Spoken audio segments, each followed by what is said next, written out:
Hey HTD and welcome back to Satisfactory. Today I want to show you why trucks are the most awesome things in Satisfactory and why I actually think they're better than trains. Now, of course, I'll be using my central hub over here as an example for those of you who haven't been following my series. This is basically a central hub where we're having a decentralized production where we have a lot of basic items being produced elsewhere on location. We're bringing all of those resources here in order to be combined into heavy modular frames and computers. Now, feel free to go back to the previous few episodes to show to kind of get a feel of how I've been doing that. We actually have one of the examples over here where we have this tower built. But for now, we're going to be focusing on actually bringing all those items to our centralized hub. Now, you might notice that our hub is not actually powered. And there's a very good reason for that, but we'll get to that in a moment. Now, in one of the previous episodes, I already showed a sneak preview of what that road system would look like, and this is it. Now, immediately you see why I didn't bother powering up my hub just yet, because the power will be part of the road system. Similar to trains, where usually one of the things that people were commenting when I was talking about trains earlier before, they said, well, trains have power included in their system. Well, so does the road system now. Of course, it's a little bit more manual in that compared to trains, but still, I think it looks really nice and it's a really convenient way of getting power to wherever you're going to go anyway. Now, of course, the real question is, how do you build this efficiently? Because you don't want to spend an unholy amount of time building a road system while trains are very straightforward to build, at least to some extent. Because if you want to build nice looking train tracks, that actually takes a bit of time as well. But I actually think it's maybe even easier doing it with trucks. Now we have access to some blueprints. Now, there's a couple of other things to note in favor of a road system with trucks and tractors as well, and that is for the very simple reason that I think it looks better. Of course, trains look very nice as well, so if you prefer trains, by all means stick with your trains, but I actually think the road system looks more natural, and once you have trucks driving up and down your roads, it actually feels more alive than a train system does. At least that's my personal opinion. Now, let's start with the basics. In order to build an efficient road system, you're going to need to use blueprints. Well, you don't need to use blueprints, but it's definitely going to speed up things by a lot. You're going to need a couple of blueprints, so having a straight road layout is going to be very convenient. We are going to need a very simple ramp, so something to make sure your road is able to go up and down. And you're going to need turns, so making sure you have something to turn left and something to turn right. Just make sure that you have all the basic components you need in order to build your roads. Now, actually using these blueprints, there's a little bit of a trick to that, so let's get to that. So first of all, starting your road system kind of with a ramp will make sure you make your own life a lot easier.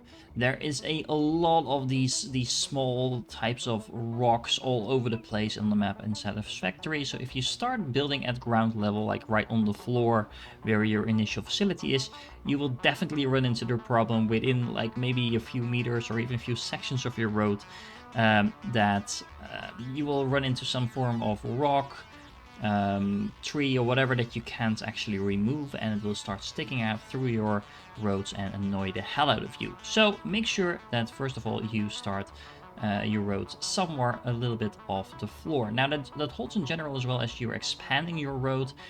Just make sure that once the floor starts rising, you kind of have your road rise with it every now and then, just to make sure you stay a little bit above the ground level. Now, as you can see over here, I am actually completely ignoring the fact that I have things like trees sticking through my roads initially, because I'm not entirely sure if these roads are going to be staying where they are. It's a lot easier to just place the roads at first, make sure it's all in the correct position, and then start cleaning things up. Now, I also highly recommend you don't obsess too much about clipping, because every now and then it kind of adds to the looks, I feel, of your factory if you have things clipping through, if it looks natural. So for example, over here, there's kind of this tree kind of growing in between these railings. We have some sand flowing through the boundary over here. You can either think of this as looking sloppy, and then by all means, then of course make sure that it doesn't actually clip. But I can actually kind of feel like this is the planet trying to take back part of its environment by having the sand flow through. And maybe there was a little bit of a landslide over here, things like that. So take into consideration that you don't necessarily need to obsess about every tiny clipping detail.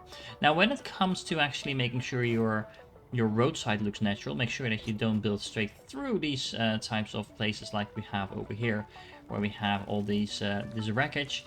But also, it's very important, or at least I think very nice looking, if you make sure that you kind of use a similar layout for all your roadside structures. So for example, this bridge I already built much earlier in the game, but I actually went as far as making sure that we have these railings in here as well, that I'm also using everywhere else in my road system. We have the same arrows on the floor, things like that. Just makes it look more organized and more as a whole, rather than just some random parts that you interconnected just because you needed to. Now, when you get to more difficult terrain, make sure that especially when you're using large ramps, that you don't use the 4-meter ramps, but you only use the 2-meter ramps, or 1-meter ramp if that's what you want to do. The reason being that trucks and tractors have a very hard time getting up long ramps that are with the 4-meter type because they're too steep. They will actually have no issue with a 2-meter ramp unless you make it very, very, very long. But 4-meter ramps will definitely turn into an issue at some point if you have ramps that are kind of like this. We have a very extended length, but as you can see, I only use 2-meter ramps over here.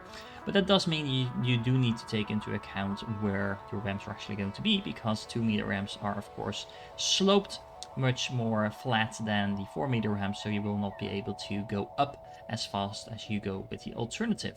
Now, the nice thing about more difficult terrain is that you can always place down some foundations on the ground and then just place down your road blueprints on top of that. And that also makes it very easy to interconnect things, because of course you can just look at that and see, oh, this needs to go over here, and then you have your roads interconnected to where they need to go.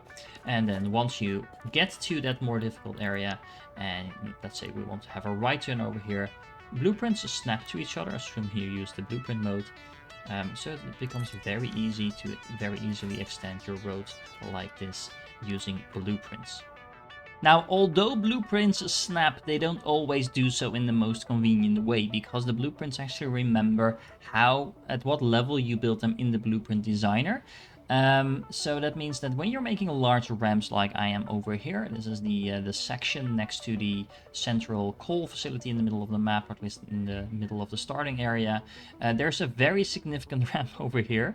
That if you want to build a road across that, you are going to have to combine several ramps together, maybe even as far as a dozen or so.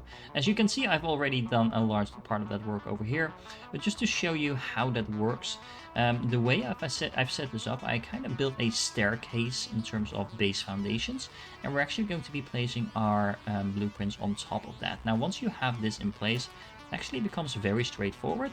You just align your blueprint through the middle. You actually do get these lines, even though the blueprints are not snapping.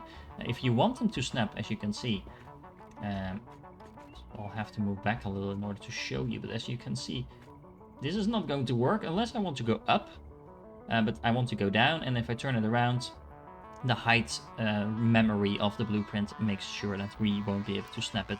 But if we don't use that mode, but we just use the normal building mode, we can still align it with the previous blueprint.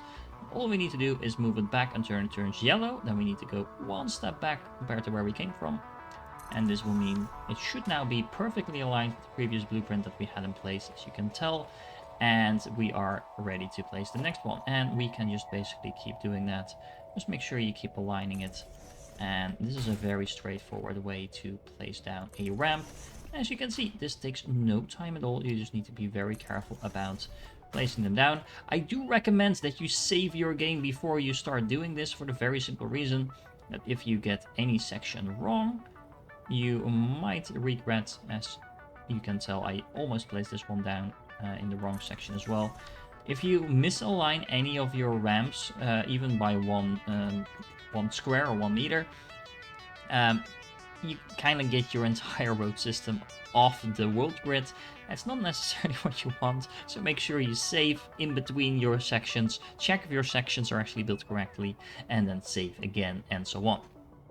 Speaking of the world grid, it's the most amazing thing in Satisfactory, because if you build everything to the world grid, and if you don't know what that is, if you place a foundation, you hold control anywhere in the world when you're building it, it will automatically snap to a grid, as you can see, and this is the world grid. This is the same everywhere in the entire world, so as long as you build along with this, if you build a road system like I'm doing now, and you stick to the world grid, even though this road has started all the way across the map, it's still perfectly aligned with the world grid that I've been building from before. So it's a very neat way to make sure your facility stays organized. Now, as a little side note, when you're setting up your truck stations, especially if you're going to use your trucks to transport multiple different items, I actually recommend making sure the input into your truck stations in your exporting truck stations is by making use of multiple belts. The reason for that is that will actually allow multiple items to come in at the same time, and that will also make sure that your stacks are going to be kind of alternating, like you can see happening over here. Now, this won't be perfect, it also doesn't need to be, but this just increases the likeliness that your trucks will carry a mix of different types of resources rather than just pipes or just encased beams in my example over here.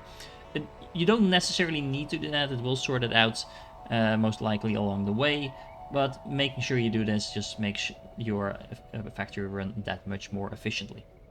But TDA, doesn't setting up all that power take a lot of time? Well, no, as I am demonstrating right now, it basically takes you the amount of time you need in order to run once across your entire road system, as long as you just get used to doing this. And I'm actually messing it up a little bit now because of all these turns. Not the best example over here, but maybe it is the best example because I just showed you that it doesn't take that much time at all to connect all that power up, which is probably one of the most intensive, in terms of time intensive things you need to do in terms of specifics about this build. Now, of course, you also want to make sure you take out all the trees that clip through your environment.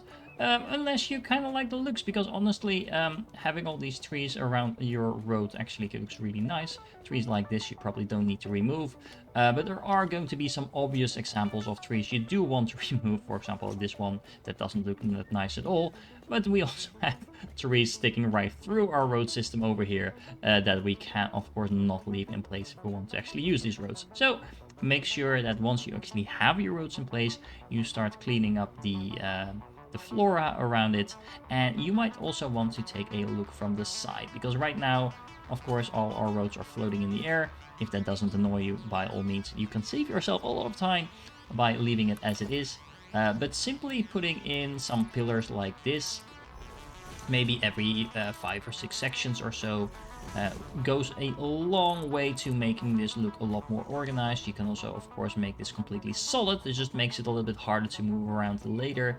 And again, just making sure you have these pillars in place makes it look a lot more intentional and organized and a lot more realistic as well, rather than having your roads float all over the place. And there we go, we have all our truck routes set up. As you can see, there's a lot of them. Remember, you can actually hide the truck routes if you don't like the looks of all those arrows on your screen. Definitely looks a lot more tidy. I just kept showing them right now just to make sure you can see the complexity of the routes. It's very important that you try to avoid conflicting directions whenever those routes cross each other. You do have to cross your routes every now and then, and that's not necessarily a problem, but making sure basically each truck stays on its own side of the road is definitely going to make sure you don't have those trucks crashing into each other. And if you do cross streams every now and then, make sure you do so at a right angle. Kind of like over here, for example, I do have things kind of interconnecting, but it's not a problem because this is kind of going, this corner is kind of already flowing in the same direction as the main route. So that should not conflict with each other. And over here we do have this kind of leaning off, but over here we do have a couple of routes directly intersecting, but we do so at a right angle. That basically just reduces the amount of conflict time that the trucks can have, and they tend not to get in each other's way. Every now and then you will have trucks crashing into each other. That's not necessarily a problem. They generally figure themselves out, and once you are across the other side of the map, trucks will actually not load in. As you can see, every now and then trucks do crash, but they will self-correct and keep driving, and that's not really an issue whatsoever, so don't get too obsessed. If you do have random stops in your routes, like apparently I have over here, you can always go up to that node and edit it out, just remove it from the actual route without having to redo the entire route. And there you have it, we have our entire facility up and running, bringing in a total of 9 different items into a single hub, all with trucks, and as you can see, it's working like a charm. All the facilities are up and running. We are now producing heavy modular frames and computers in this specific facility, and yeah, it's all working like intended. I hope I showed you that trucks can be a very, very competitive alternative to trains. It's actually, I think, a very good looking way of building your facilities. Every now and then, like that truck in the back over there, you will have a truck derping around, but they do self-correct very nicely, and I do think the road system just looks very great in general. So let me know in the comments, what do you think about this style of building? Are you team trains or team trucks? And don't forget, you can always hop on one of your own trucks and have yourself be driving around your facility. So you can do that with trains, but don't forget you can also do that with tractors. And there we go. I hope you enjoyed this little tutorial about how to set up an efficient road system in such a way that it looks very natural, it's very easy to build, of course with the use of these new blueprints that we've got in update 7. And I also hope you kind of get a feel for how you can make basically all the advantages that train have also work in favor of trucks and tractors.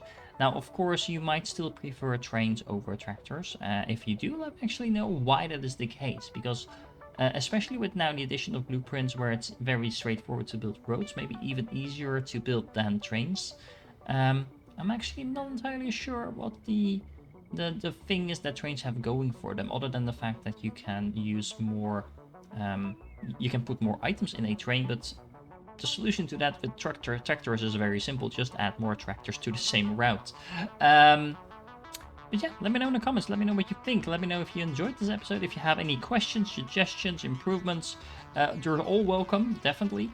And yeah, I really hope you enjoyed this episode. If you did, make sure you like and subscribe. And I hope to catch you in the next one.